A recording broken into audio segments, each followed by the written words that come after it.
Hello everyone, welcome to episode 11 of our YouTube channel Dropshipping TV. And in this episode I would like to share with you some struggles that you may encounter as a dropshipper in your daily practice, and these are the things that prevent and keep many of you, I know about that for sure, that these things, these threats, potential threats, keep many of you from trying and stepping into dropshipping. And today I want to show you that these threats and these kind of problems are really not that terrible, and they are absolutely manageable, and they are not that common as you might think.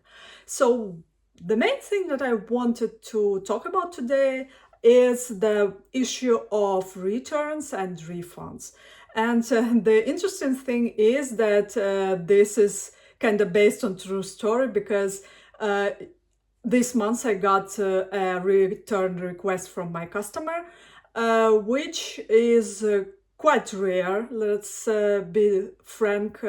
Returns are estimated at about maybe 5 to 10%, not even 10%, I may say, of the whole amount of orders that I process through my now Shopify shop. So what is so special about this return that a woman from France requested with me?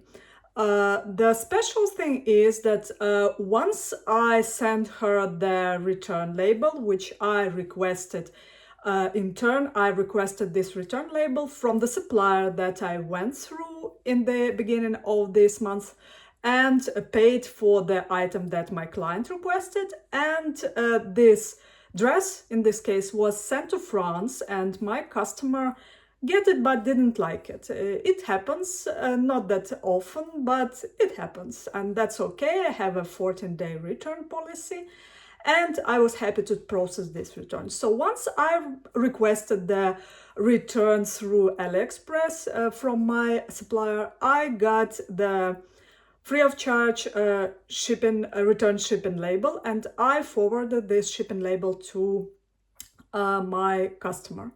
Once I saw that this return is in progress, meaning that the package is already being shipped through the network, and my customer had already dropped off the return, and it's already in the move to the back to China, I was ready to process the return and issue the refund. So in most cases, I would do the same. But here today, I got the notification from AliExpress that they can't issue a refund to me.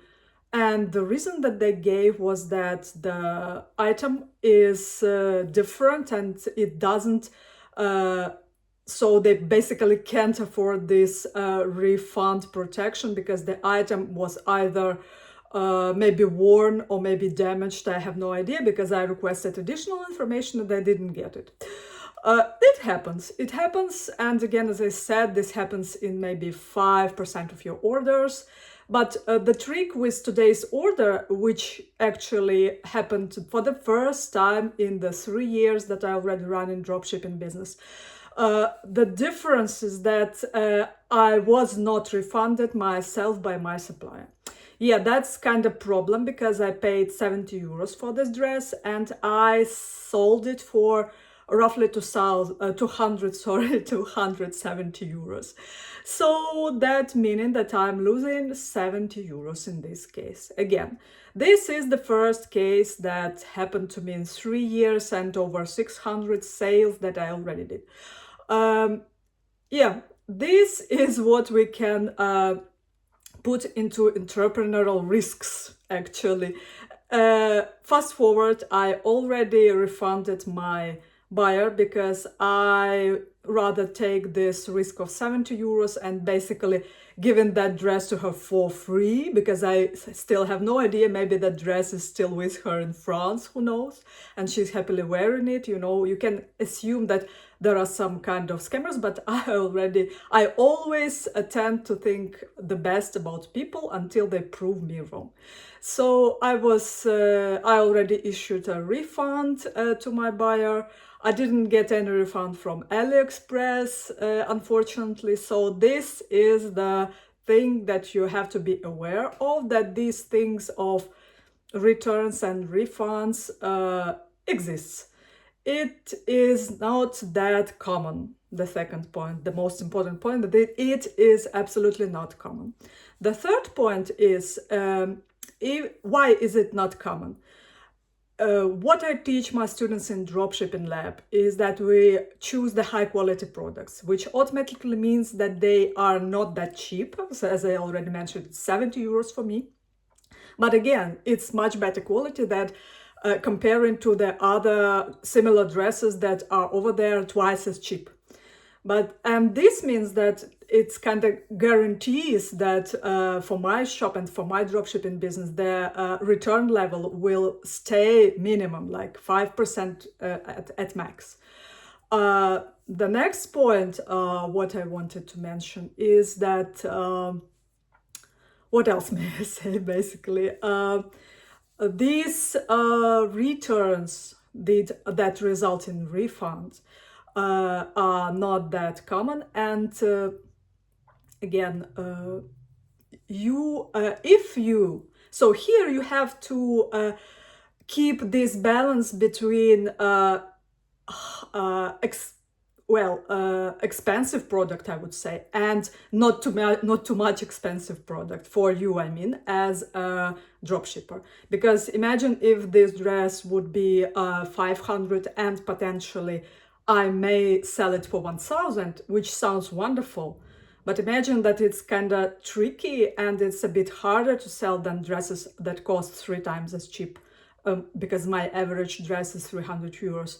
And if such thing happens, and if you got a return and you have to process a refund, this means that it hits your business cash flow really, really hard. Our aim is to keep that perfect balance between high quality, not that high price for you as a dropshipper, and affordable, yet very, very great and much better price than the high-end streets offer for your customers. So this intricate play takes a little bit of research, a little bit of time, but with the help of experienced mentor, with the help of the proven procedures, with the help of the checklist that I got plenty of them inside of Dropshipping Lab, you can be sure that we minimize your risks to the lowest possible point. Again, what I want to say about returns, in many cases, returns don't automatically mean that you have to refund your buyer, because again, as I teach my students in Dropshipping Lab, first thing that you have to offer to your buyer that requested a return is a replacement. Because in many cases, like it may happen that person doesn't like a color, or person thought that in this case, dress would fit in one way and it didn't fit the way they expected. You can just plain simple come up to them and ask if they would like to get another item from your shop.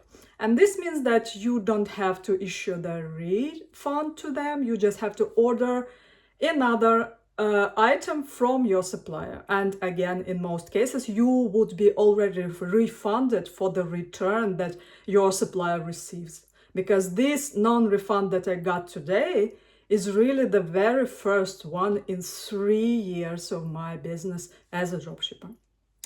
And in this case, if your buyer receives a replacement, this means that you don't lose any cent in the process of these returns and replacements, because you don't have to issue a refund. And this where the importance of communication, of direct communication with your buyers step into, because our aim is to provide 5-star customer experience, 5-star customer service, 5-star customer support. So our clients know that in the rarely case of some problems, like for example with shipment, with quality, it may happen really, they can just come up to you and they are sure that they will sort things out. Your main goal as a dropshipper is to establish trust with your buyers, which inevitably will result in sales boost, in sales growth, in customer satisfaction growth, which also result in high loyalty of your buyers and potential recommendations from your buyers to their friends and family, and growth of your customer base. So this is what I wanted to tell you today, and I ask you to stay in touch, to subscribe to this channel, to go back and check the videos that we already got 10 of them before, where I describe all my journey in full, and I cover lots of interesting topics regarding dropshipping from the point of a person who already did 3 years in dropshipping and already earned 160k euros doing this.